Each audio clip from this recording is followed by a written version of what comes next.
আসসালামু আলাইকুম এভরিওয়ান, তোমাদের সঙ্গে আমি একটা দারুণ রেসিপি নিয়ে আসছি। আলহামদুলিল্লাহ, তোমরা সবাই ভালো আছো, সুস্থ আছো। অনেক ঠাকুর পড়ছে, তো সবাই নিজের খেয়াল রাখবেন, ভালো থাকবেন, সুস্থ থাকবেন। তো আমি যে রেসিপিটির কথা বললাম সেটা হচ্ছে এই স্পেশাল রেসিপি, যেটা আমাদের বাঙালিদের মধ্যে কেউ পছন্দ করে না এরকম খুবই কম আছে। তো দেখো, আমি ফার্স্টে এগুলা ফোল্ড করে নিচ্ছি। আমাদের গাছের পুরনো লাউ পাতা আমি ছিঁড়ে আনছি, তো লাউ পাতা দিয়ে এটাকে আমি ভালো করে ফোল্ড করে নিলাম। 3টা লাউ পাতা নিচ্ছি আমি। আবার সে শীতলগুলাকেও আমি ভালো করে ধুয়ে পরিষ্কার করে রেখেছিলাম কিন্তু।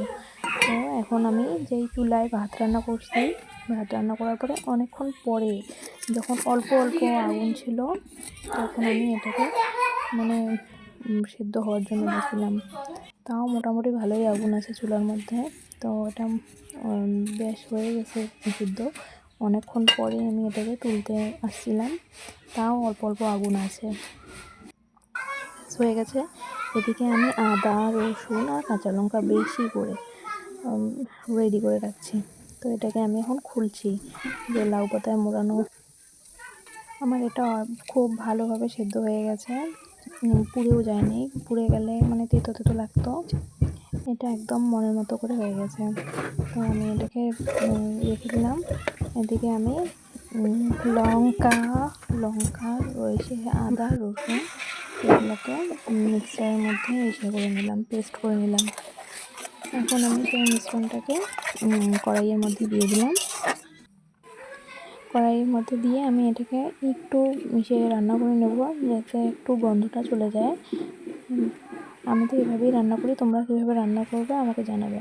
আর এদিকে আমি যে পুরনো সিঁদুরটা ছিল সেটাকে আমি ভালো করে ভেঙে নিলাম। খুব সুন্দরভাবে ভেঙে গেল, একদম ঝুরঝুরে হয়ে গেল, কারণ ভালোভাবে এটা পুড়ছে, ভিতরে সিদ্ধ হয়ে গেছে। এখন আমি যেই জিনিসটা, সেটা হচ্ছে সোডা। এখানে আমি খাবার সোডা 1/2 টিস্পুন দিয়ে দিলাম। এখানে দিয়ে এটাকে আরও অনেকক্ষণ ভালোভাবে নেড়ে নেব। তারপরে হচ্ছে এখানে সেদুলগুলোকে আমি দিয়ে দেবো। সেদুলগুলোকে দিয়ে ভালো করে নেড়ে নেব। এটা অনবরত নাড়তেই হবে, এসে হয়ে গেলে এবার লেগে গেলে আবার তিতো করবে। আমি এটাকে অনেকক্ষণ ধরে নেড়ে নিচ্ছিলাম। কত ফেনা উঠে গেছে, খুব সুন্দর একটা সেন্ট বের হয়েছিল।